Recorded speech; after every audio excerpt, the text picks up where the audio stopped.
창세기 14장 17절에서 24절의 말씀 교독하고 마지막 절 함께 읽겠습니다. 아브라함이 그돌라오멜과 그와 함께한 왕들을 처부수로 돌아올 때에 소돔 왕이 사회 골짜기 곧 왕의 골짜기로 나와 그를 영접하였고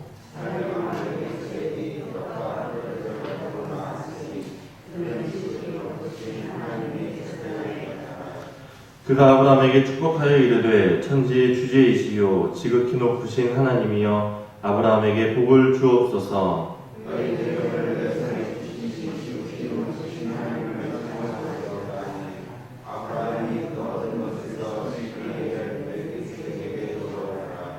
소돔 왕이 아브라함에게 이르되 사람은 내게 보내고 물품은 내가 가지라.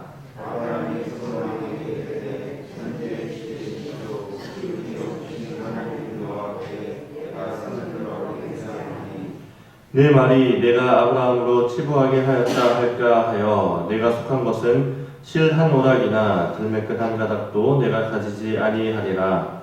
오직 젊은이들이 먹은 것과 나와 동행한 아넬과 에스볼과 마므레의 분깃을 제할지니 그들이 그 분깃을 가질 것이니라. 아멘. 기도하겠습니다. 거룩하신 하나님 감사합니다. 하나님 오늘도 저희를 이 아침 이른 아침부터 불러주시고 하나님을 예배할 수 있도록 인도하심에 감사를 드립니다. 하나님 오늘도 우리에게 주시는 말씀 붙들고 이 하루를 살아가게 하시며 아브라함과 같이 겸손한 모습으로 또 오늘 하루를 살아가게 하여 주옵소서. 감사드리며 거룩하신 예수님의 이름으로 기도합니다. 아멘.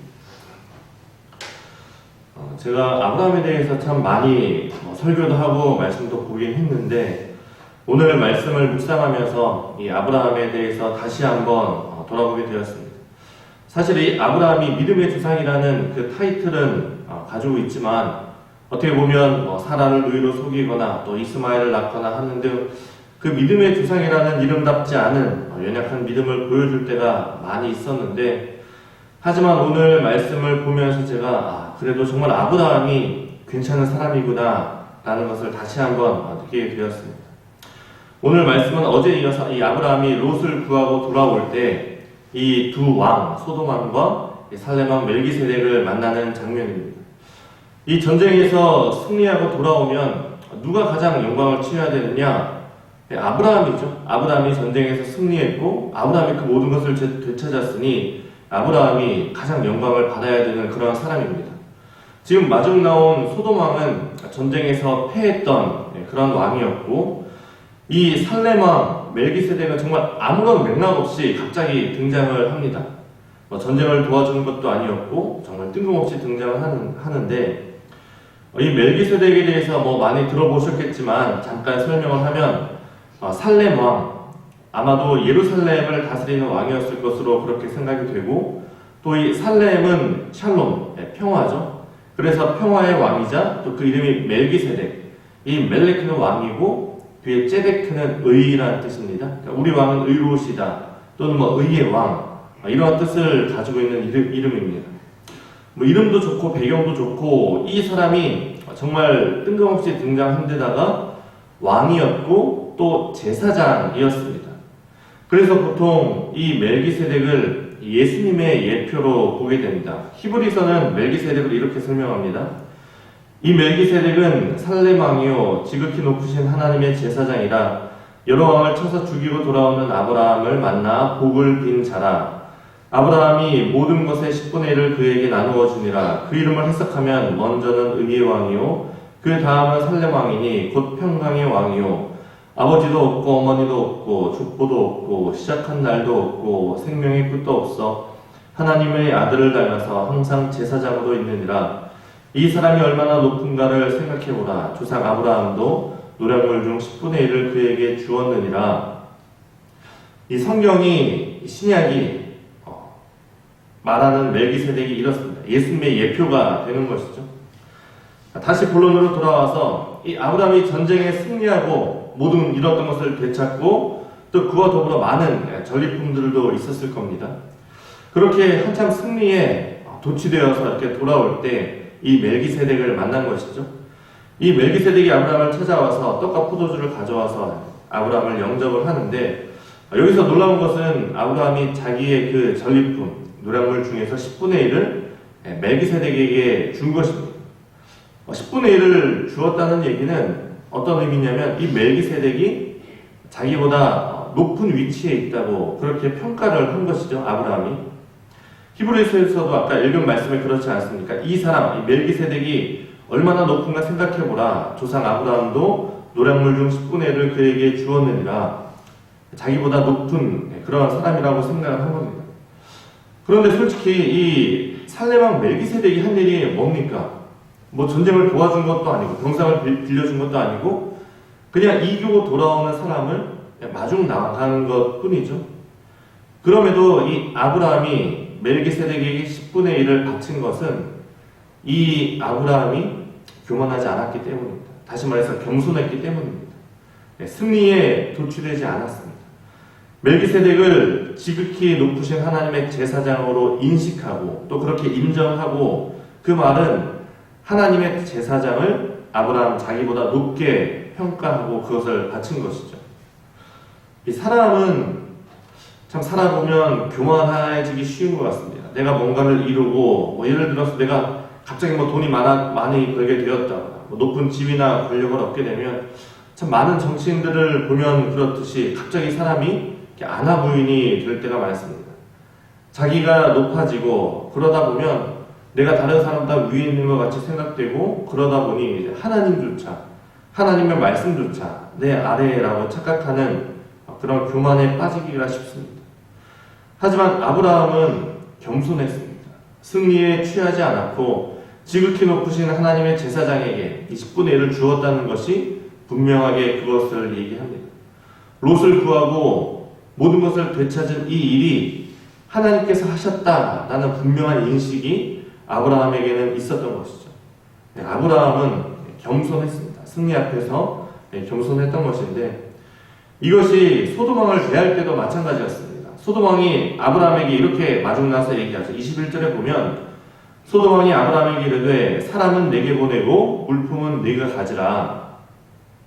이게 무슨 말이냐면 지금 이 아브라함이 되찾아온 물품 중에 또 찾아온 사람 중에 소돔왕이 잃어버렸던 것들도 아마 꽤나 많은 부분을 차지하고 있었을 겁니다.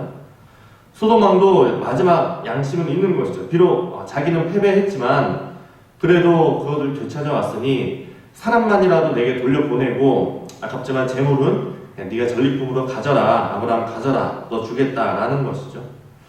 하지만 아까도 말씀드렸듯이 이 아브라함은 겸손한 사람이었습니다. 다시 말해서 절대 승리에 취해 있지 않았습니다.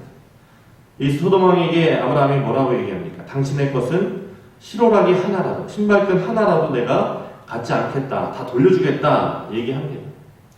어떻게 보면 사실 가져도 문제 없지 않습니까? 아브라함이 없었으면 그 재물도 잃어버렸을 테고 분명히 그 사람까지 다 잃어버렸을 겁니다. 소돔은 패배했고 아브라함은 승리했습니다. 아브라함이 사람들만이라도 돌려보내는 것이 소돔에게 있어서는 그나마 나은 선택일 것인데 그럼에도 아브라함은 그러지 않았습니다. 왜냐하면 아까 말씀드렸듯이 아브라함이 겸손했고 또 이 소돔왕의 제안이 그 승리한 아브라함 앞에서 하나의 시험이 되었기 때문입니다. 만약에 아브라함이 그것을 받았다면 어떻게 되겠습니까? 아마 그 롯을 구하고자 한 그 일이 명분을 잃었을 겁니다. 그 진정성의 의심을 받았을 겁니다. 거봐 결국 돈이 목적이었네. 롯을 구하고자 한 건 그냥 명분이었고 핑계였고 결국 이 계기로 한 건 해보자는 거였네. 이렇게 나올 수 있기 때문인 것이죠. 그리고 또 다른 한 가지는 아브라함에게 복을 주시는 분은 하나님이시지 소돔왕이 아니기 때문입니다. 이 전쟁으로 소돔의 재물을 갖게 되면 아마 더욱 부자가 되었을 겁니다. 하지만 그때 하나님이 아니라 소돔왕, 그때 그 소돔왕이 준 걸로 부자가 되었지 라는 얘기가 될 수 있기 때문입니다. 다시 말해서 하나님의 영광을 가리는 일입니다. 그렇게 아브라함은 단호하게 일말의 망설임도 없이 거절했습니다. 아브라함이 그렇게 거절할 수 있었던 것은 아브라함이 겸손했기 때문입니다. 겸손하다는 것은 하나님이 나의 주인이시다라는 것을 분명하게 고백한다는 의미입니다. 마지막으로 이 아브라함은 겸손했지만 의로웠습니다. 지혜로웠습니다. 우리가 보통 겸손하다고 생각하면 그냥 나 다 괜찮습니다, 괜찮습니다 하면서 뒤로 빼기만 하는 것을 생각하기 쉬운데, 아브라함은 겸손했지만 그렇다고 무작정 다 괜찮고 뒤로 빼기만 하는 것은 아니었습니다. 마지막 절 24절 말씀에 보면 오직 젊은이들이 먹은 것과 나와 동행한 아넬과 에스골과 마므레의 분깃을 제할지니 그들이 그 분깃을 가질 것입니다. 이 아브라함이 자기의 본인의 몫은 확실히 거절했지만, 자기의 권리는 포기했지만, 자신과 함께 전쟁에 나선 그런 이들의 몫은 분명하게 그들의 권리를 챙겨준 거죠. 이것이 올바른 겸손의 예를 보여준다고 생각을 합니다. 가끔 그 식당에 가면 그런 일들이 있죠. 밥을 먹다 반찬이 다 떨어지면 식당 아주머니께서 이렇게 보시면서 반찬 좀 더 드릴까요? 이렇게 얘기하지 않습니까? 근데 밥을 다 먹어가면 그 음식물 쓰레기도 되고 다 먹지 못할 수도 있으니까 괜찮습니다 이렇게 얘기를 합니다. 한 번은 저도 이제 가서 밥을 먹고 있는데 아주머니께서 반찬 더 드릴까요? 이렇게 물어보시는데 제 일행이 괜찮습니다 다 먹었어요 이렇게 얘기를 한 겁니다. 문제는 제 일행은 다 먹었는데 저는 아직 한참 먹고 있던 중이었던 거죠. 저는 반찬이 더 필요한데 먹어야 되는데 제 일행이 자기 다 먹었다고 괜찮습니다 혼자 이렇게 착한 척 한 거죠. 왜 내 반찬까지 거절하는 거지? 이런 생각이 들 때가 있었습니다.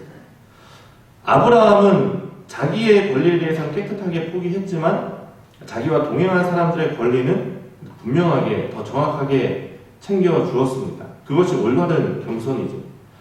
가끔 이 청렴하신 분들 중에 그런 분들이 있습니다. 정말 본인이 청렴하고 깨끗하신 분인데 그러다 보니까 또 본인은 약간 위에 위치에 있다 보니까 아랫사람들의 어려움을 이해하지 못하고 챙기지 못하는 분들을 이렇게 본 적이 있는데 안타깝죠. 그런 면에서 안 계시니 말씀드리는 거지만 저희 목사님은 사실 좀 이렇게까지 챙기시나 할 정도로 좀 되게 감사한 부분들이 있습니다. 저희 부교육자나 또 전사님들 챙기는 그런 모습을 보면서 가장 감사한 일이죠. 어쨌든 오늘 이 아브라함의 겸손의 모습을 우리가 올바른 이 겸손의 모습을 다시 한번 기억하시기 바랍니다. 충분히 승리에 도취할 수 있는 뭔가 잘 되는 그런 상황에서도 분명히 하나님 앞에서 하나님을 바로 인식하고 겸손했고 또 물질의 유혹 앞에서도 아브라함은 겸손했습니다.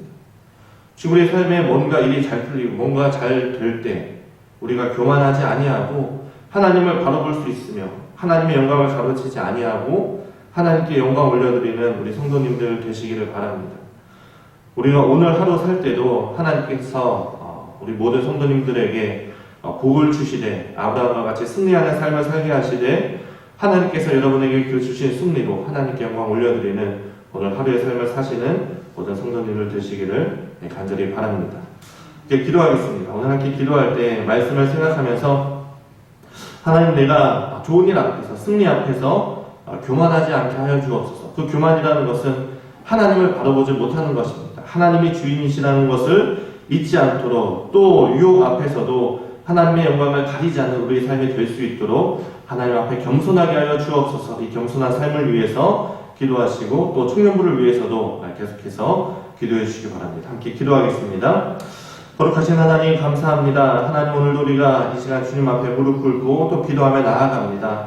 정말 하나님이 우리의 왕이시라는 것, 정말 하나님이 정말 우리 앞에 진정한 왕이시라는 것을 다시 한번 깨닫는 이 말씀의 시간이 되게 하시고, 하나님, 때로는 내가 세상 가운데서 잘 나가고 뭔가 잘 될 때, 내가 마치 뭔가 된 것 같은 착각에 빠질 때, 하나님, 우리 앞에 또 그런 것들로 인하여서 우리를 유혹하는 그런 세력들 앞에서 하나님, 우리가 정말 주님 앞에 겸손함으로 하나님께 영광을 올려드리는 정말 나의 모든 것이 하나님의 영광이고 하나님의 은혜라는 것을 깨닫고 하나님의 영광을 하나님께 올려드리는 우리의 모든 삶이 될 수 있도록 인도하여 주옵소서.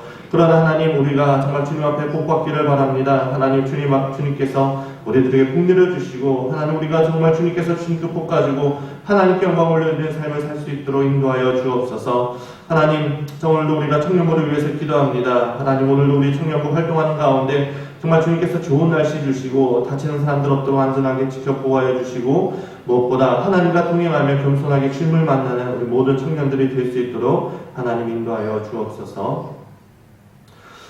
거룩하신 하나님 감사합니다. 하나님만이 우리의 왕이십니다.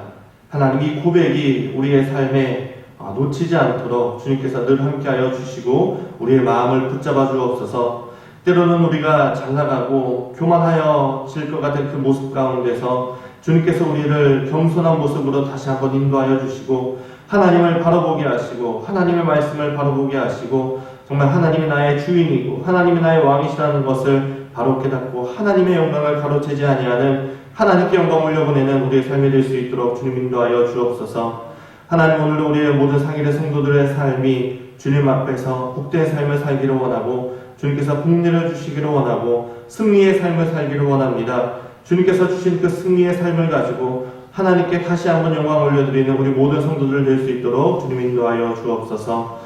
하나님 우리 청년부 위해서 기도합니다. 수련회 가운데 있습니다. 주님께서 우리 청년들의 마음 가운데 늘 동행하여 주시고 또 오늘도 말씀을 전하시는 황민규 목사님 가운데 늘 인도하여 주시며 성령을 부어주시고 무엇보다 우리 청년들이 이 수련회를 통하여서 하나님을 만나는 귀한 시간이 될 수 있도록 주님 인도하여 주옵소서. 감사드리며 오늘도 우리를 승리하게 하시는 예수님의 이름으로 기도드립니다. 아멘. 주기도문 하겠습니다. 하늘에 계신 우리 아버지의 이름을 거룩하게 하시며 아버지의 나라가 오게 하시며 아버지의 뜻이 하늘에서와 같이 땅에서도 이루어지게 하소서. 오늘 우리에게 일용할 양식을 주시고 우리가 우리에게 잘못한 사람을 용서하여 준 것 같이 우리 죄를 용서하여 주시고 우리를 시험에 빠지지 않게 하시고 악에서 구하소서. 나라와 권능과 영광이 영원히 아버지의 것입니다. 아멘.